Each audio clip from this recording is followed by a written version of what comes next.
After 9 years of full production, 2 full seasons, and a $250 million budget, Arcane is finally over. And at its peak, it was some of the best storytelling I've ever experienced. But when a product comes together that well, the same beauty that initially sold you can lead to demanding expectations. The higher the peaks, the harder it is not to fall, and if you do, it hurts. Arcane's Season 2 finale has had mixed reception. Some, me included, felt very disappointed about some of the decisions, others called it peak storytelling.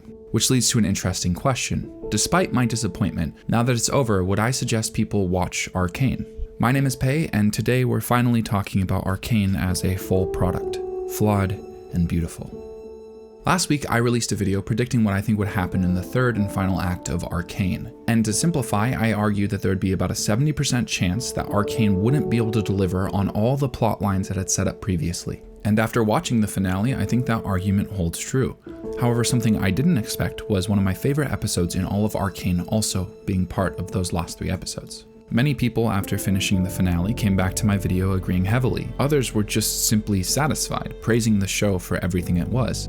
So where does this disconnect come from? I think ultimately it lies in the reasons why we love this show, and how we consume media in the first place.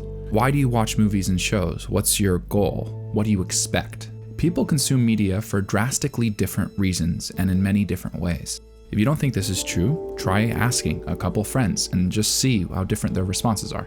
A good example from my life of these differences is how emotionally invested do you get into a story. I found I have a tiny tolerance for grim dark stories because they devastate me, affecting my mood for long periods of time after I've finished the story. But obviously grimdark is a huge market with tons of consumers. Some experience the stories as engaging puzzles, others like the heavy hand involving emotional resonance. I get so attached to stories that when characters are going through seemingly meaningless suffering, I have such a hard time. But just because I struggle with a piece of media doesn't mean it's bad. I made an entire video about this a while back on Cyberpunk Edgerunners, which leads to my first frustration with Arcane in Season 2.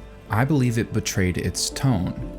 And yes, this is a melodramatic claim completely dependent on my expectations of what Arcane was supposed to be as a show. But there is a major tonal shift between the first and second season. What's the difference in tone between a movie like Shawshank Redemption and The Avengers? Obviously, they're setting out to do different things. One, I'd argue, is lighthearted with an emphasis on entertainment, and while at times it does touch on heavy topics, that's rarely the focus, or a place that they sit in for very long. Whereas its counterpart doesn't really shy away from those topics, rather the opposite, fixating on them, building a story around them. So humor me for a second. If you were forced to compare Season 1 of Arcane to Shawshank Redemption or The Avengers, which do you think it's more similar to? When I first heard about the animated video game adaptation that was using League of Legends as a source material, I expected it to pursue a tone much more similar to The Avengers. Lighthearted and filled with heroic moments, sometimes contrived, but who cares, it's trying to be entertaining. A story that occasionally dips into bigger and darker topics but isn't built around them. In the same way Marvel movies are built around superheroes, I expected the League adaptation to do this with Champions. But instead, I got Season 1 of Arcane, a character-driven, dark, and complex story with a world that felt so much bigger than what we were seeing on screen. There were only tiny moments servicing fans where champions got their moment of glory, but mostly, the plot was there to serve highly complex and incredibly well-written characters. Season 1 of Arcane wasn't anything like what I would expect. But expectations are a blessing as much a curse. I think my criticism of Arcane Season 2 is completely contingent on the expectations that the remarkable first season set. But part of the reasons I feel secure in this argument is because I think at times Season 2 did capture the same magic that made me love the first. So now's the time to give a spoiler warning for all of Season 2 and 1 of Arcane. I think a fantastic example of Arcane's betrayal of tone is its transition away from being a character-driven show. Arcane's first season was built around the execution of fantastic character arcs, while the second season at times felt like it used characters like tools to progress the plot from point A to B. Take the Season 1 finale, for example. Many people struggled with ending just on Jinx firing the rocket. They felt like it was a cliffhanger. But I believe that was very intentional, choosing to focus on not what happened after Jinx fired the rocket, but the fact that she made the choice to fire it in the first place. It was a tipping point with serious consequence, not only in universe, but more specifically for Jinx as a character. There was no easy road after that towards redemption. The character arc and decision was the finale, not the cascading plot points that came behind it. In juxtaposition from Season 2, take Caitlyn's choice to betray Ambessa. We were given no insight into the fundamental shifting in Caitlyn's perspective of how she had to approach this conflict.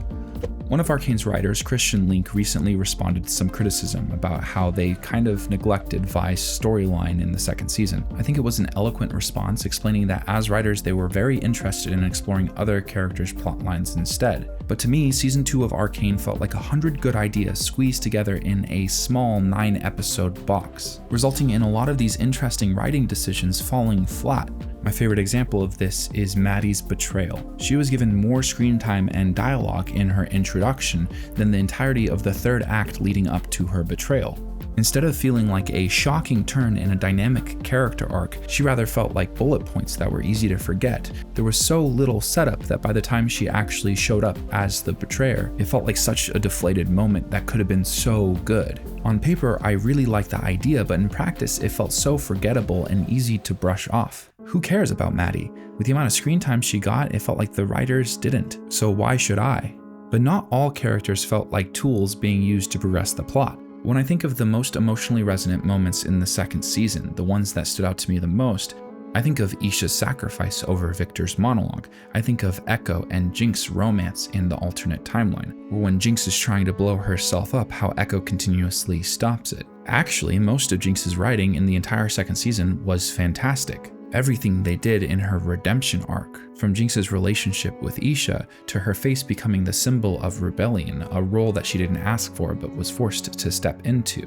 And now, finally, with Arcane as a finished product, I think Jinx is one of the better written characters in fiction. Everything from her childhood as Powder to her downfall, her relationship with Silco and eventual redemption all work so well. That scene where Silco's figment of her imagination has a calm, reasonable conversation with her, suggesting she walk away from the cycle of violence, outstanding. Yet somehow the end of her story felt very lackluster in comparison to all the other components. Not a failure, just less compelling than the peaks of her story arc. Which is really interesting because there's an implication in Caitlyn reviewing those files that Jinx might not have died and was able to walk away. On paper, that should have been outstanding. But while Jinx's character and arc were not at all disappointing to me, there were many components of the story that were. Which leads to a great example of failed character writing, poor pacing, and tonal betrayal.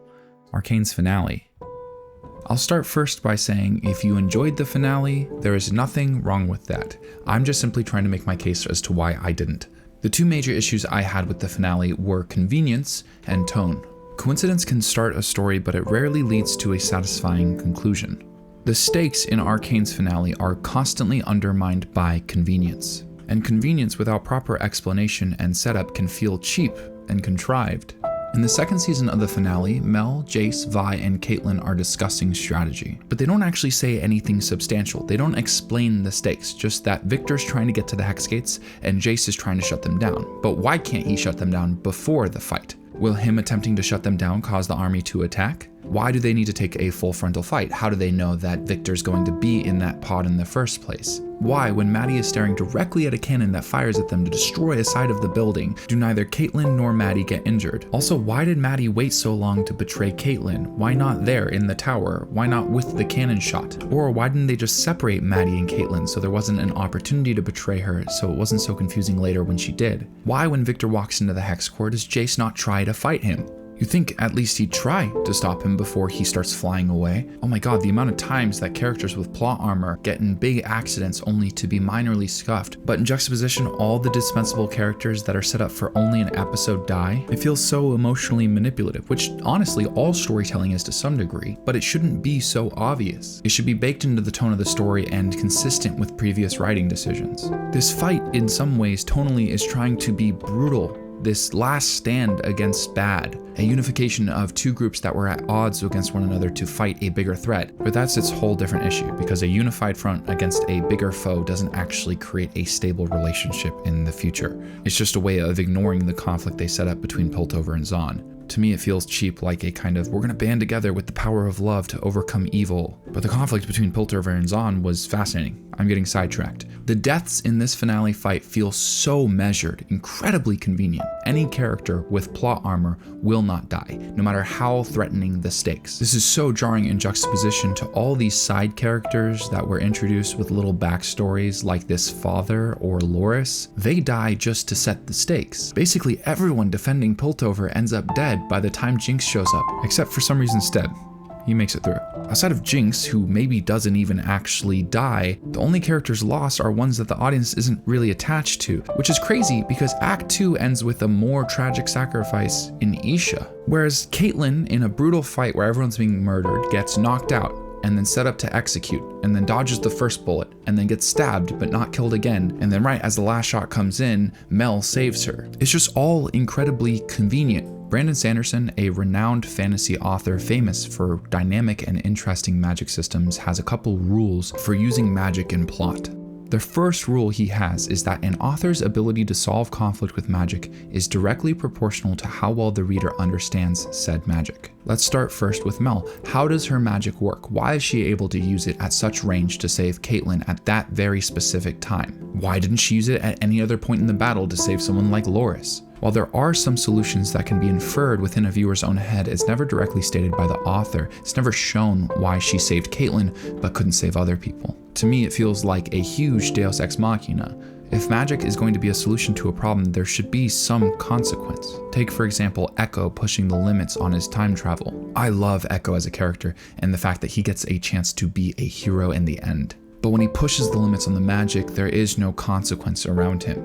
In the setup, Heimerdinger literally explodes next to him if he goes past 4 seconds, but nothing happens when he pushes it even further in the finale. The brave act is also undermined by the fact that he had no other option. His back was against the wall, which kind of undermines the courage it takes to push the limit. Also, there's this big question mark of why didn't he use his time travel more the entire fight? For example, why didn't he do anything when Warwick jumped onto the blimp and eventually caused it to crash into the side of a building? Which, by the way, conveniently, none of the important characters died from. It's not even a bad writing decision. Of course you don't want your characters dying in a blimp crash, but after all the contrived setup before this, it felt like another cheap example, where neither Jinx, Vi, him, or Warwick are really hurt. It's all so convenient. And there's so many good movies that are built around convenient, happy, big fun finales. It's just so inconsistent with the rest of Arcane's tone, which is a shame because there was so much passion dedicated to this finale. The animation held up the entire season. Arcane Season 2 had so many different components that were done remarkably well, but parts of the writing were very disappointing. The finale felt so much like an early Marvel film. So many scenes were thrown in there just to service fans, like Jinx and Echo showing up at exactly the perfect time, where Vi has her back against the wall, Caitlyn hasn't been killed yet, where everything looks so grim. Scenes like this consistently undermine stakes, and part of what I loved about Arcane is that it did what I wouldn't expect in the first season, which is feel incredibly grounded, despite being a story about magic and science with champions at the center of it all. Arcane almost lost track of what made me love the show so much. Almost. Because in the same final 3 episodes is one of my all-time favorites. One that shouldn't have been in the second season given all of its pacing issues, but man, am I grateful it was there. The final arc of Arcane's second season started with one of my all-time favorite episodes, and after predicting that I didn't think they'd create a satisfying conclusion, I questioned myself. Because the entire episode framing Echo and Jace's transportation to different alternate timelines was so good. It was everything that I loved about the first season, placed in the middle of a season that had no time for it. Proof that Arcane in a fantastical world and setting was still able to feel grounded. The plot, pacing, and world were all great and focused to serve the characters. Do you remember the amazing song by Sting highlighting all of the relationship between Silco and Jinx? What could have been, this is what could have been. Is it potentially kinda corny? Yes, except for the fact that none of these benefits are undermining the fact that Echo has to get back and support the people in his timeline. This episode was subtle, it was well written, it was beautiful, and it's not the only time that Season 2 did this. This video is about Arcane's flaws and beauty. My friend Daniel recently finished Arcane, and he sent me this message about how much he loved it despite its flaws, joking that he should ghostwrite my next video. He highlighted this interesting thing about mine and his perspective in the fact that Arcane was very flawed to us. But the central theme in the conflict between Victor and everyone else that's trying to stop him is that there's beauty in flaws. While I am disappointed that this show didn't live up to all the expectations I carried surrounding it, I'm so grateful it exists at all. Coming back to that question that I asked at the beginning of the video, would I suggest someone watch Arcane now that it's finished and I've seen it all? Yes, absolutely. It's worth consuming, and even with its flaws, I do think that throughout the entire story, there are many beautiful moments, with a range of outstanding characters in Victor, Heimerdinger, Echo, Jinx, Vi, Caitlyn. Yes, some of them felt abandoned to me by the writers, but Arcane's success in the face of overwhelming expectations is still impressive. Because my frustration, and maybe yours, is only possible because it was so good at its peak. Arcane was flawed and beautiful, but what it could have been? Damn.